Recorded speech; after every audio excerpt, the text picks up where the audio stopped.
Matt, this is a look at the Entente and Allied Powers, the anniversary of the start of the war. So we're now 1 year into the war. The strongest Allied power is France,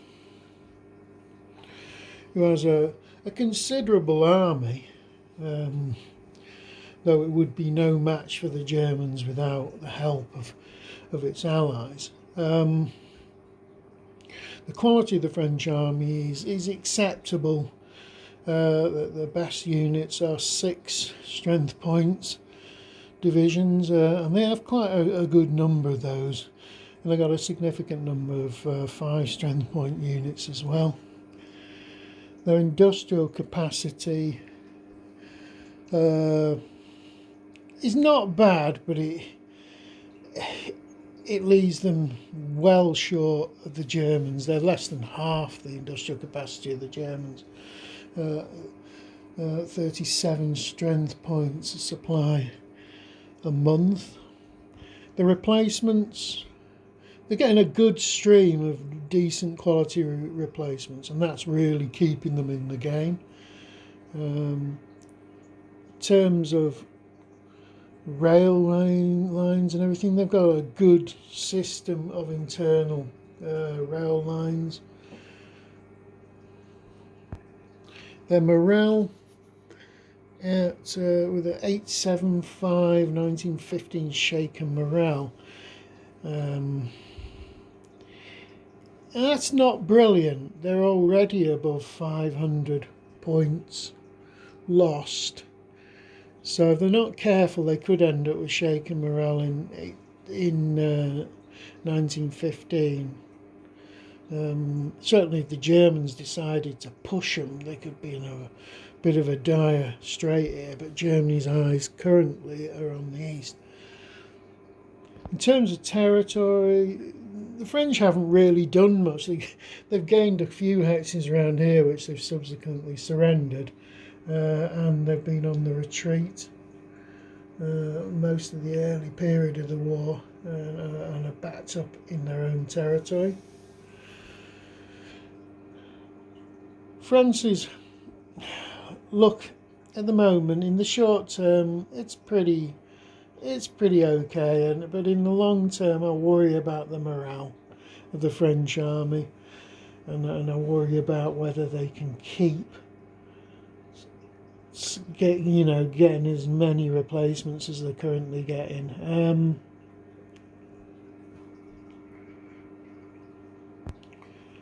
The next most powerful nation is Britain. Now, Britain are a bit of an oddball. They have a very high morale. The morale shaken level for 1915 is 1100 points, without which they're nowhere near that at the moment. They're still suffered less than 200 points in demoralisation.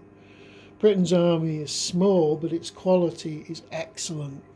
The standard strength size for a British division is 7-4, which makes them the best units apart from German first line units. Britain's army is it's a bit of an illusion at the moment. The British army will grow. It is growing at a steady rate, and it'll get bigger and bigger, and have to take over more and more of the French line as the French morale begins to sort of deteriorate. In terms of replacements, the British replacement rate is inadequate, but the reinforcements are coming in faster than replacements, which is unusual.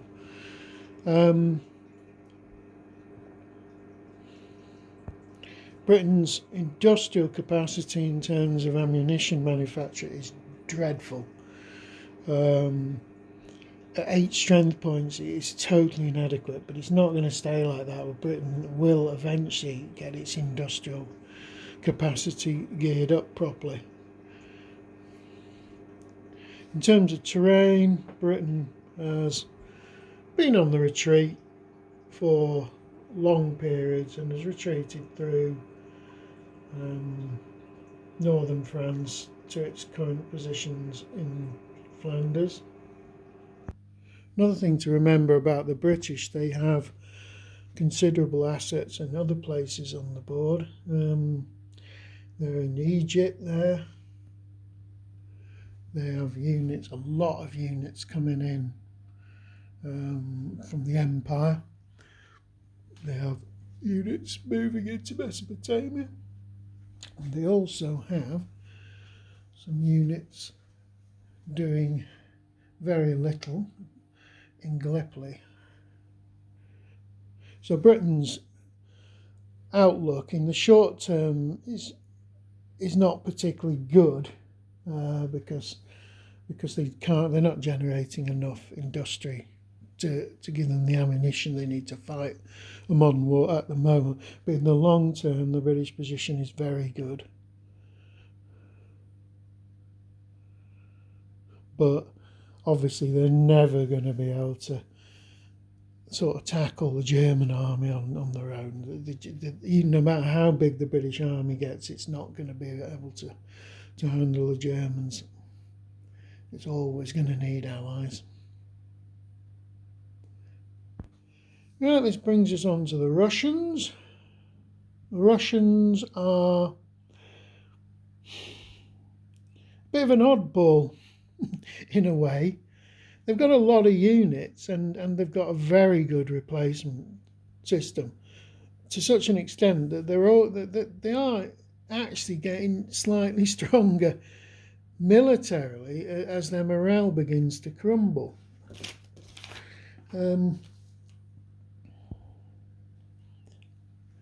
The quality of the Russian army is not particularly epic. Their best units are 5-4s, which are good units, but they're not very many of them. The average Russian unit is a 3 strength point unit. The rail network is not good, and the rail capacity is not good. They're short on stuff like engineering units. Their fortresses are nowhere near the quality of frontline fortresses in the other nations. In terms of territory, they've sort of moved forward. They've captured a lot of territory in Prussia, East Prussia, and lost it all again. They've gradually been pushed out of Poland, and they're gradually being pushed out of Galicia. Their industrial capacity at 20 strength points a month, supply points a month, is inadequate. That combined with their poor shaken morale level, which is around 850,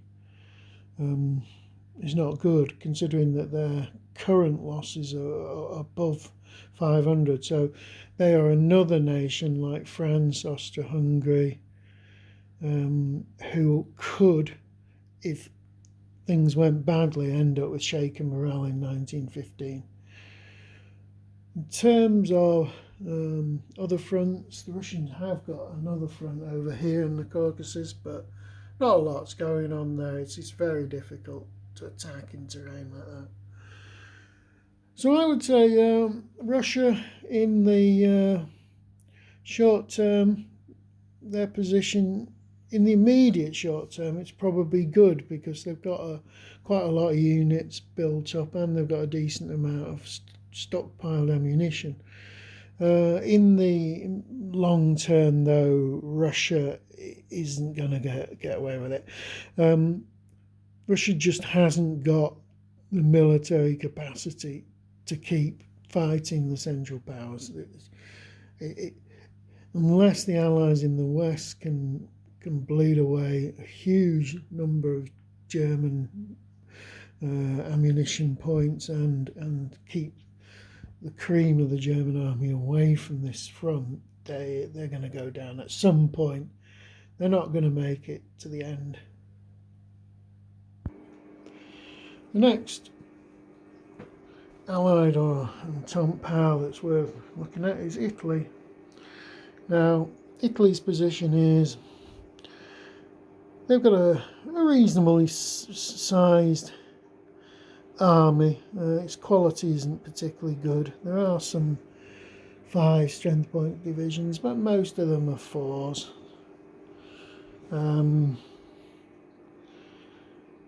They have a reasonable rail network. It's nothing to write home about, but it's perfectly adequate for doing what they're doing here. Italy's big problem really is the fact that they've got very low industrial capacity. 7 supply points coming in a turn. Not a turn, sorry, a month, which is hopelessly inadequate. And they've also got a very, very poor replacement level. So they can't afford to lose the huge numbers of this army, so they won't be able to replace them very quickly. In terms of their shaken morale level, it's very low at 225 for 1915, but they're nowhere near that at the moment. They're currently running at about a demoralisation level of 48. In the short term, Italy's position looks pretty good. So as long as they sort of don't get overly ambitious and play conservatively, they should be okay. But in the long term, any significant pressure brought to bear on them will result in really, really nasty situation. So I would say in the long term, they're going to struggle without Allied help. If the Germans actually come down onto this front, they won't last very long. So in terms of territory they've gained, they've only been in the war a short period, but they have gained quite a bit of territory there, much better than they did historically.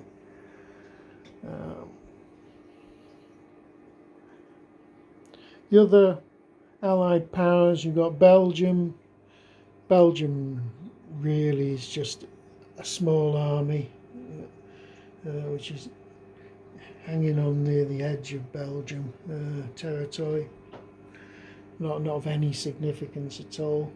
And the other one is Serbia, which is currently out of the game. And when even if it does come back, it's not going to have more than about 12 strength points of infantry in total. So that's it for the Allied and Entente powers.